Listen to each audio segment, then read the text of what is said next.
بسم اللہ الرحمن الرحیم یا ایہا الذین آمنوا کتب علیکم الصیام کما کتب علی الذین من قبلکم لعلکم تتقون۔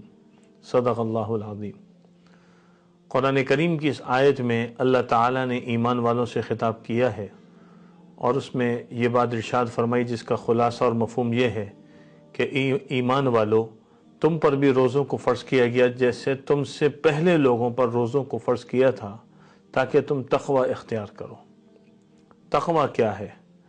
تقوی گناہوں کو چھوڑنا ہے، نافرمانی کو چھوڑنا ہے، معصیت کو چھوڑنا ہے، سیئات کو چھوڑنا ہے، خطایا کو چھوڑنا ہے، ذنوب کو چھوڑنا ہے، اللہ کی ہر قسم کی نافرمانی کو چھوڑنا ہے۔ اللہ کو راضی کرنا یہ مطلوب ہے، اللہ کو ناراض نہ کیا جائے۔ ہر قسم کا گناہ چھوڑنا ہے۔ تقوی کا مقصد کیا ہے؟ تقوی کا مقصد بھی یہ ہے کہ آدمی گناہوں سے بچ جائے۔ دیکھیں، جو چیزیں حلال تھیں روزے سے پہلے وہ روزے میں بھی روک دی گئی کہ بھئی اب نہیں کھا سکتے۔ وہ چیزیں اپنی ذات سے حلال ہے لیکن اس وقت روزے میں کھانا اب تمہارے لیے حرام ہے، ابھی نہیں کھا سکتے۔ کیوں؟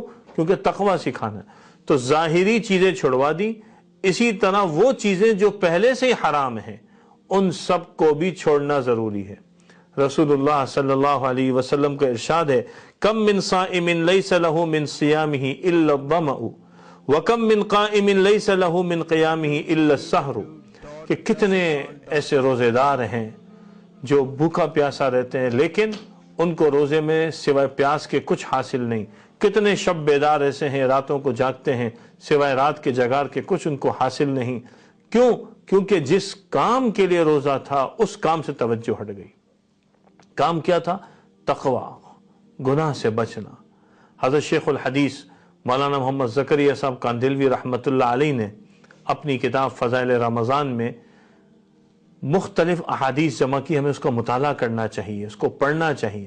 ایک جگہ حضرت نے بہت اہم بات تحریر فرمائی ہے اور فرمائی ہے کہ رمضان کے اندر آدمی کو چاہیے کہ اپنی 7 چیزوں کی حفاظت کرے، کہ مشائخ فرماتے ہیں ان 7 کا بھی روزہ ہے۔ زبان کا بھی روزہ ہے، ناک کا بھی روزہ ہے، ہاتھ کا بھی روزہ ہے، کان کا بھی روزہ ہے، پیٹ کا بھی روزہ ہے، شرمگاہ کا بھی روزہ ہے اور دل کا بھی روزہ ہے۔ ان سب چیزوں کا روزہ ہے۔ زبان کا غلط استعمال نہ ہو، آنکھ کا غلط استعمال نہ ہو، ناک کا غلط استعمال نہ ہو، کان کا غلط استعمال نہ ہو، شرمگاہ کی حفاظت کی جائے اور پیٹ میں حرام لقمہ نہ جائے اور دل میں کسی کے لیے کوئی غلط خیالات اور منفی جذبات نہ آئیں، نفرتیں نہ آئیں۔ یہ پاک کرنے کا مہینہ ہے، پاکی مطلوب ہے، صفائی مطلوب ہے۔ اس وقت حال یہ ہے کہ ہم جس طرح گناہوں کی دلدل میں گر چکے ہیں تو اب یہ رمضان آ رہا ہے، ہمیں اس گناہ سے نکالنے کے لیے آ رہا ہے، اپنے آپ کو اس گناہ سے نکالنا ہے۔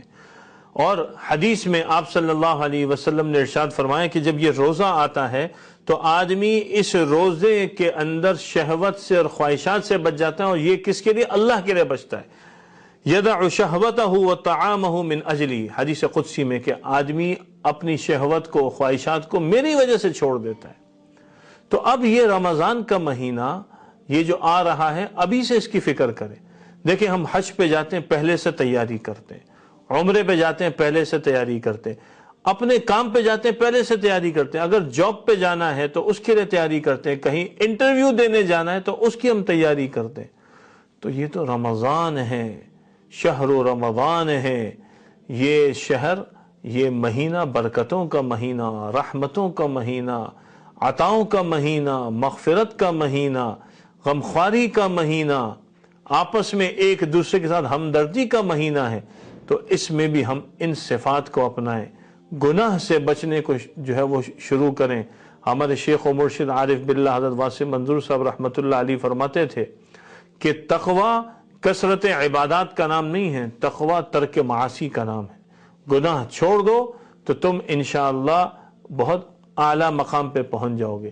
تو فرائض کا اہتمام، واجبات اور سنن کا اہتمام کے ساتھ ساتھ ان گناہوں کو چھوڑنا، یہ استقبال رمضان کا تقاضا ہے۔ اللہ تعالی ہمیں اس پر عمل کی توفیق عطا